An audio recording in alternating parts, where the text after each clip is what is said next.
And what we have here, we have cracks in the wall, and cracks here, and cracks here. And what this is it's a Queenslander, and it's house, and it's built on black soil, plains, not black soil. And in black soil, those who know black soil moves all the time, up and down, up and down, up and down. In fact, the door opening can be 10 millimetres difference in it. That's why a lot of people went to floating slabs, because the whole slab will float on the ground. Instead of just, in the old days, they just put each post down, the individual post went down, and of course when the ground moves, that post will move, or the other post will stay still, and you end up with them moving that way.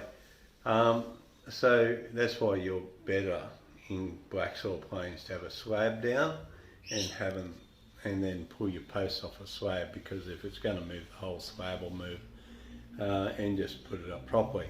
But anyhow, we faced with this situation some 80 years later, is that they stuccoed it, and of course the stucco breaks. So there's a post starts just there, in behind there. So the post started up in there and goes down to the ground.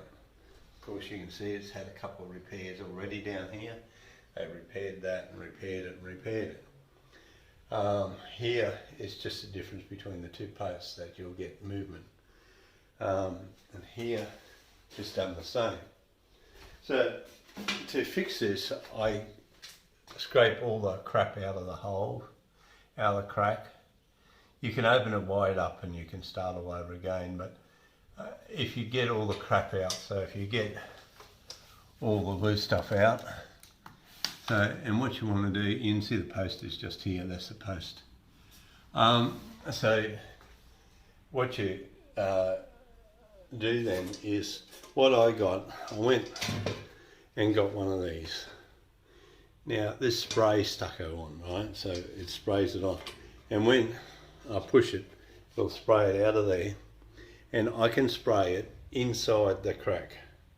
So I can actually fill the crack up from the outside. So I just need it wide enough to fill it up, and it'll fill that up. So I'll go on, I'll do that one, I'll do that one, I'll do that one, and you're not going to stop it. So you know, if you go on and do it every couple of years. So this is one I've just done. As you can see, there was a post in behind there.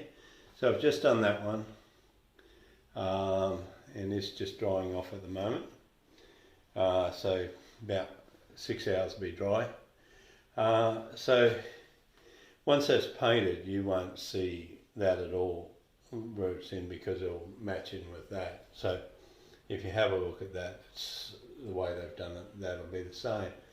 So there's a heap of these throughout the house. There's another one there that they've been playing, that's been done several times previous, so I'll pull that one out. And see, on this one I think they did it with sticker flakes. There's another one there, and that happens where the posts are. So it's not a really good idea to do stucco on old houses and old Queenslanders on stumps. It just doesn't work. But if you have this, you can go along and scrape them out and do the cracks every couple of years, or because the difference between a dry season and a wet season, doors on these houses can move around about 10 millimetres. You can have 10 millimetre gap in the door difference between a wet season and a dry season. Anyhow, as you can see, the finished product here, just spraying it into the hole, into the gaps, it's, you know, as good as anything. There's nothing structurally wrong with it. It's still got all steel posts in the walls. It's still got everything's in there. The cracks are just cracks in the walls. They're not structural. They're not anything's going to fall down. There's no better block broken, or there's no block work broken under here. It's just around the posts. They just move. Hope that helps. This is what it looks like when you finish it. You're never going to get the same texture through it, but you're going to get close to it. And once the paint goes on there, it'll look similar to that. So when you have a look there, a little bit of flat spots in there, but they're all throughout the whole area. And you can see that there's also got flat spots in it from previous. So that there,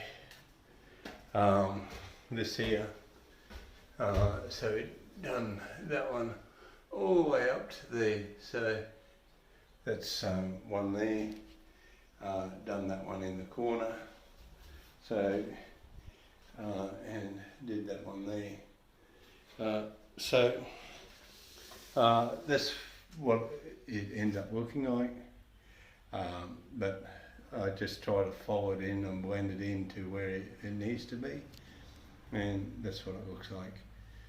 So once that dries out, then you just put some undercoat paint on it, and who's going to know? Some of you are probably wondering about this. So this here cost me, I think, $28, free delivery from China, free freight between that. I used a bag of render, that was $25, and this is a little 2 horsepower little tiny air compressor. As you can see, this here is probably bigger than the motor, a lot bigger than the motor on it, but there's 3 of them. That's all I needed to do that in a piece of hose. So this is a little tiny compressor. I'm not sure there's all the details on it. And that did it quite okay. The compressor kept cutting out because it got too much pressure, but you just slow and steady, just go and do it, and you don't use much air at all. It's only just whipping it out. So that's all you needed to do it. And I'm not a builder or a plasterer or got any qualifications in this, and this was my first time trying it, and I just thought I'd give it a go, see if it worked out. If it didn't work out, well then, too bad, too sad. But I'm really happy with the results of it. So look, my trade's a motor mechanic. It's not fixing walls, but it's just something that, like, if you got one of these and you just want to do something with it, that's all you need. And to do all those cracks, I used one bag, 20 kilo bag. So there were quite a number of cracks, but they got it all done. So I'm happy with the result. Can of paint and it'll be good. The house, it was built in 1938, so you know it's 80 odd years old. Things are going to happen to it. It's going to move. The ground's going to move. We were all supposed to be underwater by now with climate change, so that didn't happen. But hey, the house gets cracks in it. Good with it.